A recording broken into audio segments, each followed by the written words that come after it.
The gunshots rang through the evening air like thunder as Grace Johnson scrambled through the darkness, her breath ragged, and her skirts torn from hours of running across the unforgiving Texas terrain. It was 1875, and the law meant nothing to the men pursuing her men who had already taken everything else she had in this world. Grace caught sight of a weathered barn in the distance, its silhouette rising against the deepening twilight like salvation itself. Her legs burned with exhaustion as she pushed forward, glancing over her shoulder at the distant torches that marked her pursuers. They were still coming. They would always come until they found her. The barn door was mercifully unlocked. Grace slipped inside, the musty scent of hay and horses filling her nostrils as she sought a place to hide. Blood trickled from a gash on her arm where a bullet had grazed her earlier, but she had no time to tend to it now. Somewhere in the darkness, a horse nickered softly. "Who's there?" A deep voice called out, accompanied by the unmistakable sound of a rifle being cocked. Grace froze, her heart hammering against her ribs. She pressed herself against the wall, hoping the shadows would conceal her. "I said, who's there?" The voice came again, closer this time. A lantern flared to life, illuminating the weathered face of a man in his early 30s. His eyes were sharp beneath the brim of his hat, his jaw set in a hard line. "Show yourself or I start shooting." With trembling hands, Grace stepped forward.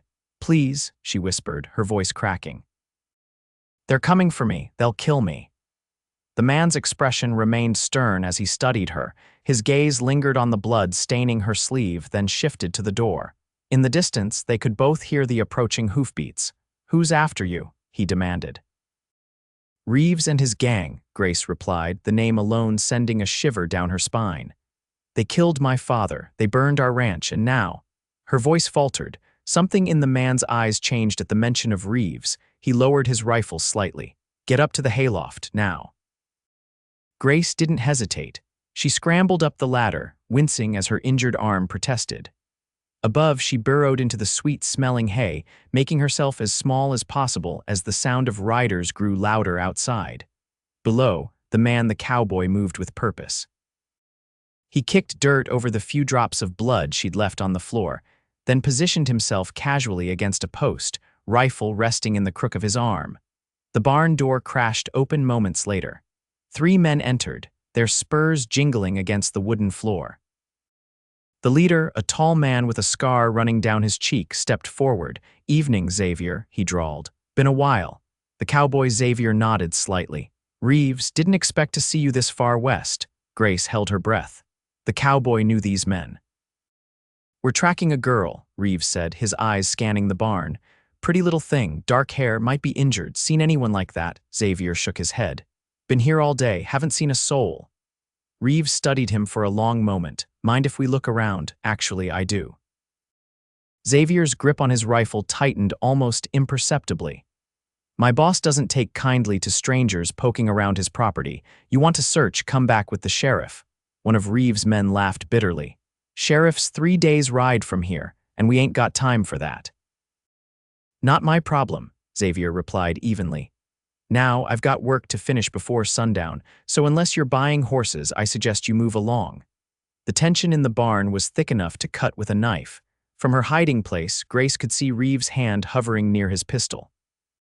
She held her breath, certain that at any moment gunfire would erupt and the man below this stranger who had hidden her would die because of her.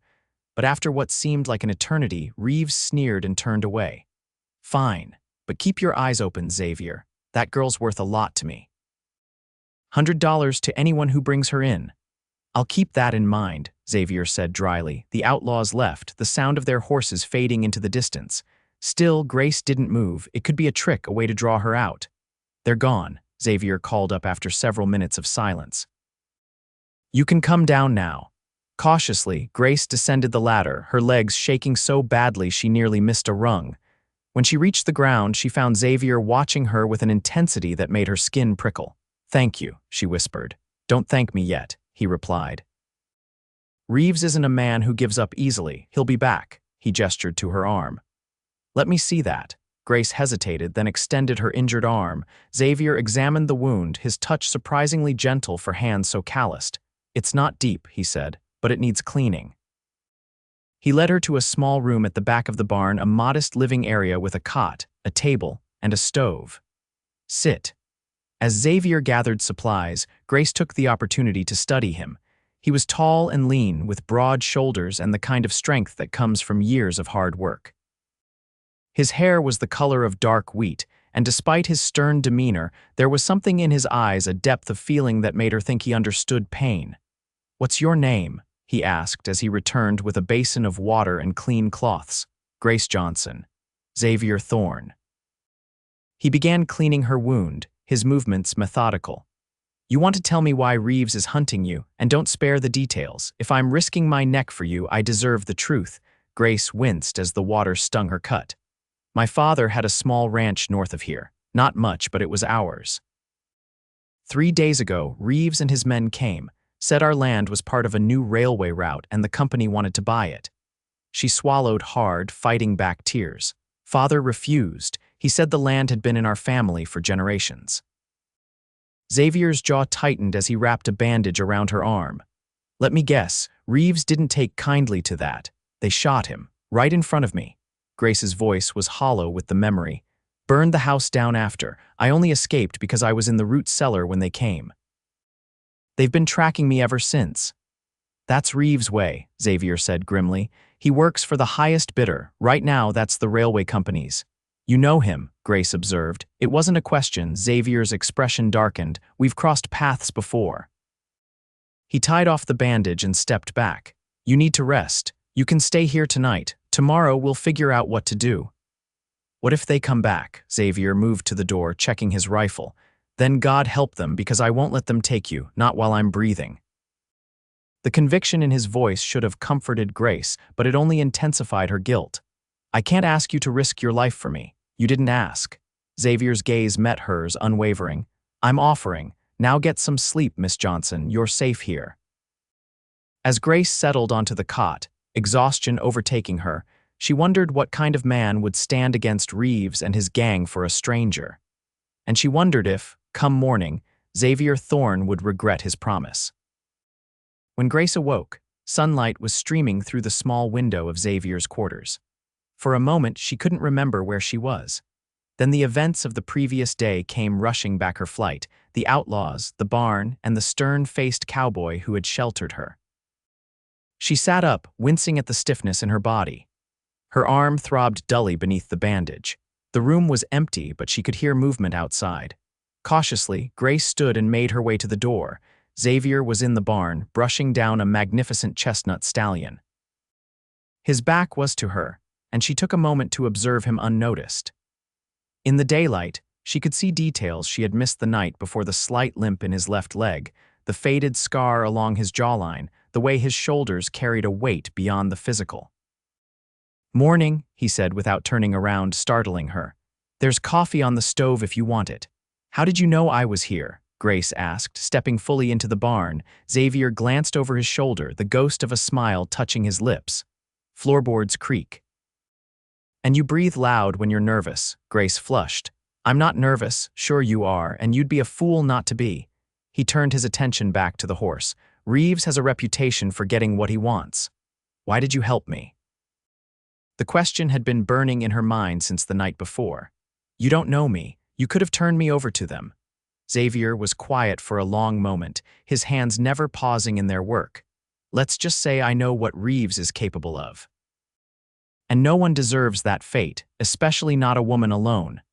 There was history there, Grace could sense it, but before she could press further, the sound of approaching horses made them both freeze. "Get back inside," Xavier ordered, his voice low and urgent, "and stay quiet." Grace retreated to the small room, her heart pounding. Through the crack in the door, she watched as Xavier set down the brush and picked up his rifle, positioning himself much as he had the night before. This time, it wasn't Reeves who entered the barn, but a middle-aged man with a sheriff's badge pinned to his vest. 2 deputies flanked him, both looking uncomfortable. "Morning, Xavier," the sheriff said, removing his hat. "Hate to bother you so early. Sheriff Porter." Xavier nodded, his posture relaxing slightly but his grip remaining firm on his rifle.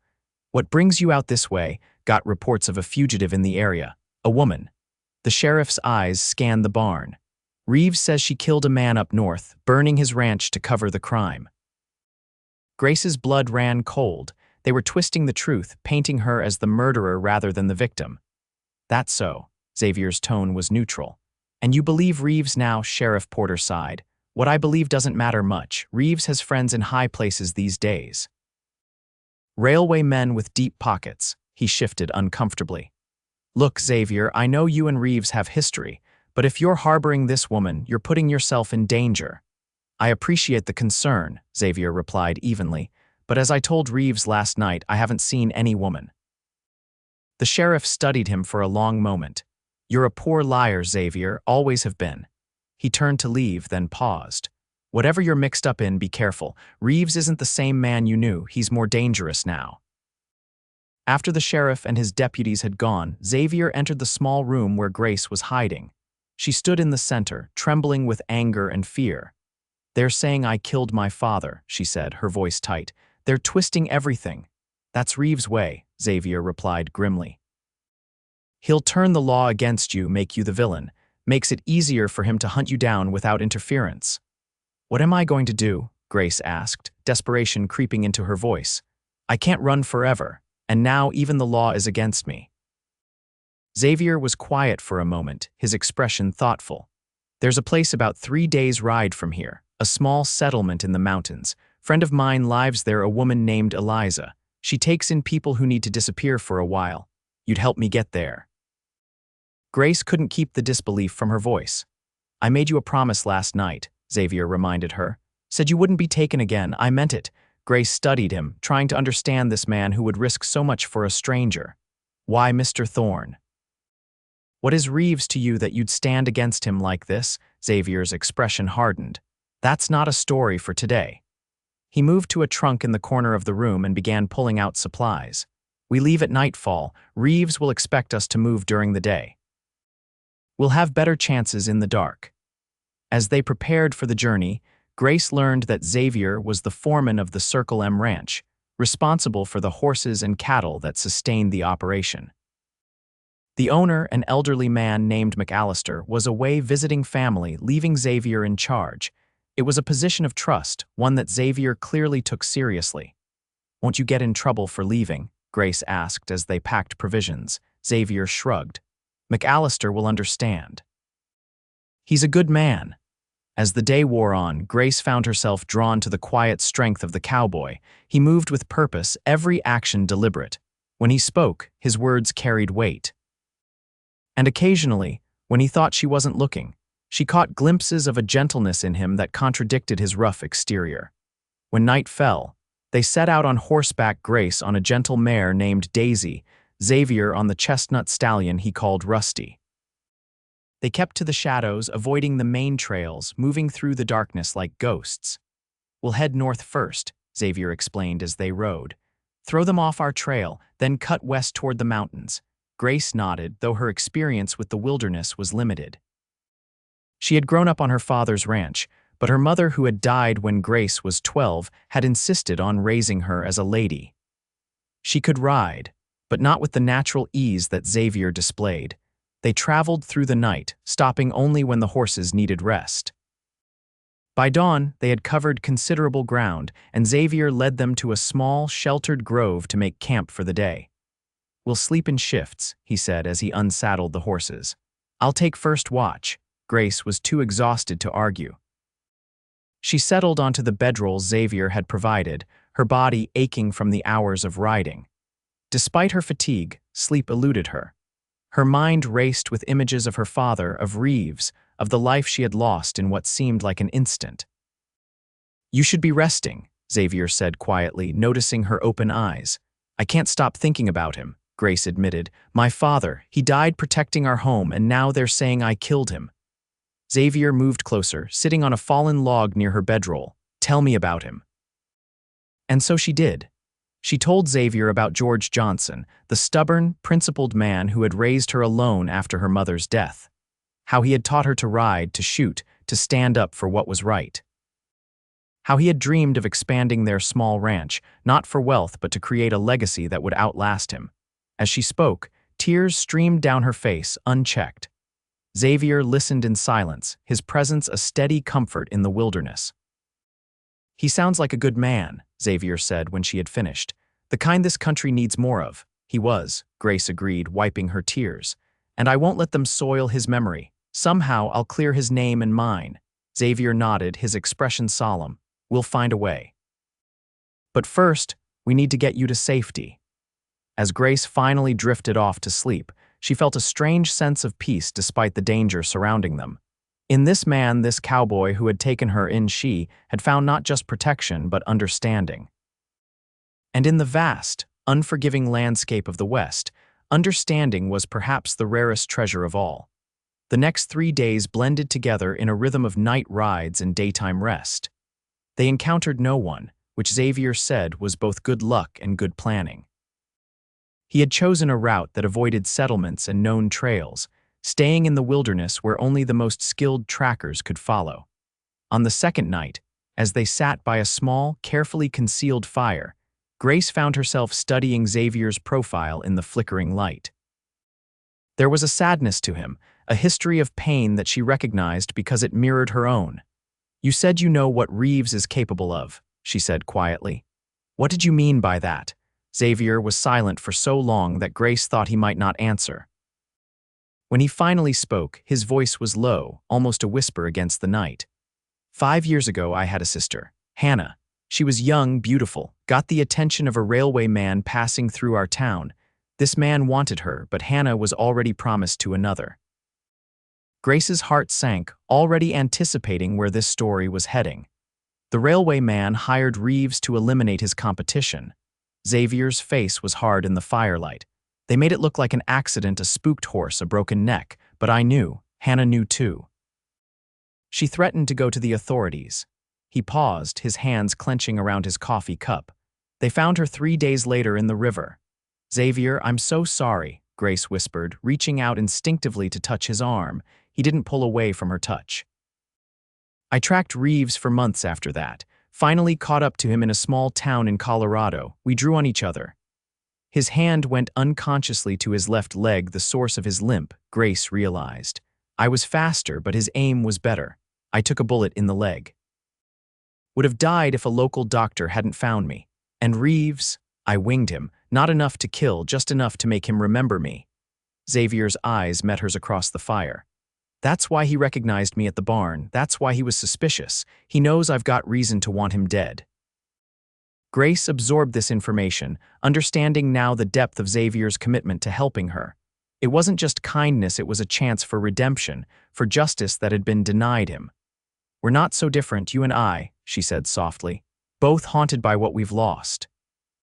Something shifted in Xavier's expression, then a softening, a vulnerability he had not shown before. "Maybe that's why I couldn't turn you away. Saw too much of my own pain in your eyes." The moment stretched between them, charged with an emotion neither was ready to name. Finally, Xavier cleared his throat and stood. "We should get moving, still a long way to go." But something had changed between them. As they rode through the third night, Grace found herself watching Xavier with new eyes.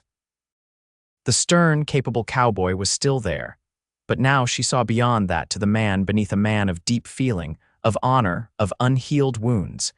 And Xavier, too, seemed to look at her differently. His gaze lingered when he thought she wouldn't notice. His hand stayed a moment too long when helping her mount her horse. Small gestures that spoke volumes in the silence of the wilderness. Dawn was breaking on the 4th day when they crested a hill, and Xavier pointed to a valley below, where a cluster of buildings nestled against the mountainside. "That's it," he said. "Eliza's place is the big house at the north end." Relief flooded through Grace at the sight of civilization, but it was tinged with an unexpected sadness. Their journey was ending. Soon, she would be under Eliza's protection, and Xavier would return to his life at the Circle M. The thought of parting from him created an ache in her chest she hadn't anticipated. They approached the settlement cautiously, Xavier alert for any sign of danger. But the place seemed peaceful in the early morning light, smoke rising from chimneys, a few early risers already moving about their business. Eliza's house was a substantial 2-story structure at the edge of town, set apart from the other buildings by a large garden.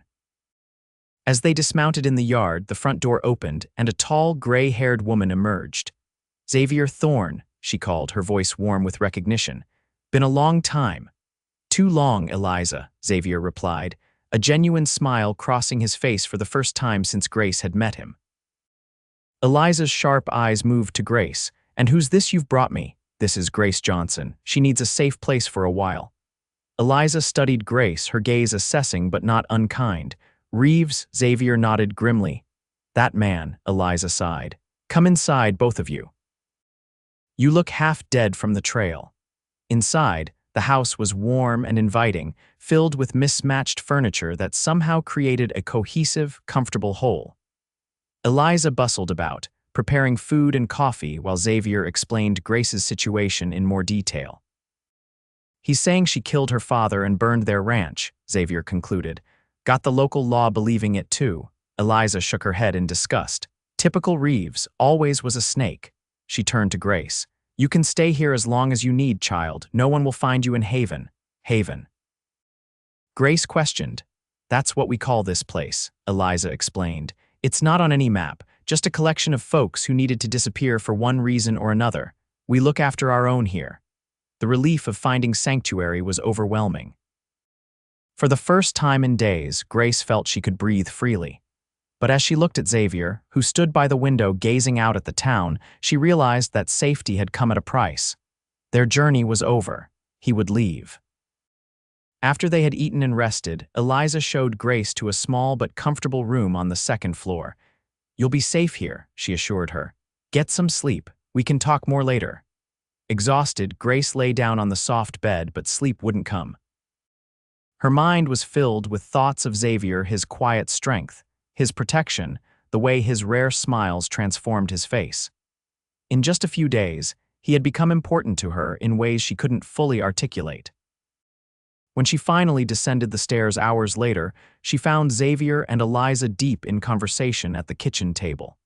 They fell silent as she entered. "Is everything all right?" Grace asked, sensing tension in the air. "Xavier was just telling me his plans," Eliza said, her eyes flicking between them. "He intends to go after Reeves." Grace's heart dropped. "What? No, that's too dangerous." Xavier's expression was resolute. "As long as Reeves is out there, you'll never be truly safe. And neither will anyone else who crosses his path." "But you told me yourself he almost killed you last time," Grace protested. "You can't face him alone." "I won't be alone," Xavier replied. "I've got friends who have been waiting for a chance to bring Reeves down." Eliza's sending word. Grace looked to Eliza, hoping for an ally, but the older woman merely shrugged. "It's been a long time coming. Reeves has hurt too many people. Someone needs to stop him." "And it has to be you?" Grace asked Xavier, unable to keep the fear from her voice. Xavier met her gaze steadily. "Yes." "It does." Grace turned away, fighting tears. She had just found him, this man who had risked everything for her, who understood her pain, who made her feel safe for the first time since her father's death. And now he was planning to ride into danger, perhaps to his death. "I need some air," she said abruptly, heading for the door. Outside, the afternoon sun was warm on her face. Grace walked through Eliza's garden, trying to sort through the tumult of emotions inside her. She had known Xavier for only a few days. It was madness to feel so strongly about him, to fear so deeply for his safety. And yet she did. She heard his footsteps behind her but didn't turn around. "Grace," he said softly. "Don't try to explain," she replied, her voice tight. "I understand why you're doing this. I just can't bear to watch you ride away to face him." Xavier moved closer until she could feel his presence just behind her. "I have to end this, for Hannah, for your father, for everyone Reeves has hurt." Grace turned then, finding him closer than she expected. "And what about for yourself? For your future?" Something flickered in Xavier's eyes, a vulnerability, a longing. "I haven't thought much about the future in a long time." "Maybe you should," Grace whispered. Xavier's hand came up to brush a strand of hair from her face, his touch gentle. "When I found you in my barn, I was just a man going through the motions of living. Every day the same as the one before, empty," his voice roughened. "Then you came, and suddenly I had purpose again. Not just vengeance, but protection, something worth fighting for." Grace's heart pounded in her chest. "Xavier, let me finish," he said. I know it's fast, I know it doesn't make sense, but these days with you, they've woken something in me I thought was dead, and I can't go back to the way things were before." Without conscious thought, Grace reached up to touch his face, her fingers tracing the scar along his jaw. "Then don't go, stay here, with me. Reeves will never stop hunting you," Xavier said, though his resolve seemed to waver at her touch. "Then we'll face him together," Grace replied. "Not now, not alone, but when the time is right, with people we can trust." Xavier's forehead touched hers, his breath warm against her face. "You're asking me to wait, to be patient." "I'm asking you to live," Grace whispered, "to give whatever this is between us a chance to grow." For a long moment, Xavier was silent. Then, slowly, he nodded. "All right," he agreed. "We'll wait, we'll plan," but Grace, his eyes met hers, intense and serious. "I won't let him threaten you again. That's a promise I intend to keep." "I know," she said softly. And then, because it seemed the most natural thing in the world, she leaned forward and pressed her lips to his. The kiss was gentle at first, tentative. But as Xavier's arms came around her, pulling her closer, it deepened into something more urgent, more profound. In that moment, all the fear and uncertainty of the past days melted away, replaced by a certainty that whatever came next, they would face it together. When they finally pulled apart, Xavier's eyes were bright with emotion. "I've been wanting to do that since the second night on the trail," he admitted, a small smile playing at his lips. Grace laughed softly. "I've been wanting you to do that since you promised I'd never be taken again." They returned to Eliza's house hand in hand, their decision made. They would stay in Haven, at least for a while. They would build a life while they gathered allies and information, and when the time was right, they would confront Reeves not for vengeance, but for justice, for the chance to live without looking over their shoulders. That night, as they sat on Eliza's porch watching the stars emerge, Xavier's arm around her shoulders, Grace felt a peace she had thought lost forever. "Do you think we can really have a future?" she asked, voicing the doubt that still lingered in her mind. "With everything that's happened, everything still to come." Xavier was quiet for a moment, his gaze on the distant mountains. "My father used to say that the West isn't just a place, it's a promise. A promise that no matter how dark the past, the horizon always holds a new dawn." He looked down at her, his eyes soft in the gathering darkness. "I believe that, Grace. I believe in our new dawn." Grace leaned into his embrace, finding strength in his certainty. "Then I believe it too." 6 months later, word reached Haven that Reeves and his gang had been captured by federal marshals after a failed robbery attempt. The evidence against them was overwhelming, including testimony from former associates who had grown tired of Reeves' brutality. Among the charges were the murder of George Johnson and the burning of his ranch. Grace's name was cleared. She could go home if she wanted, rebuild her father's ranch, reclaim her former life. But as she stood with Xavier in the small cabin they now shared at the edge of Haven, she knew she had already found her home. "We could go back," Xavier offered, watching her face carefully. "Start fresh on your father's land." Grace shook her head, smiling as she took his hand. "My father always said home isn't a place, it's where your heart finds peace." She placed his hand over her heart. "My peace is here, with you." Xavier's eyes brightened with understanding and love. "Then here we'll stay." And they did. Over the years, Haven grew from a small settlement into a thriving town. Xavier and Grace married that spring beneath the blooming apple trees in Eliza's garden. They built a ranch of their own, raising horses and, eventually, 3 children who grew up knowing the story of how their parents found each other, of a frightened woman hiding in a cowboy's barn, and the promise that changed both their lives forever. The West was indeed a promise, as Xavier's father had said. A promise of new beginnings, of second chances, of love found in the most unexpected places. For Xavier and Grace, it was a promise kept, renewed each day in the life they built together, a life neither had dared to imagine on that fateful night when gunshots rang through the evening air and a desperate woman found shelter in a stranger's barn.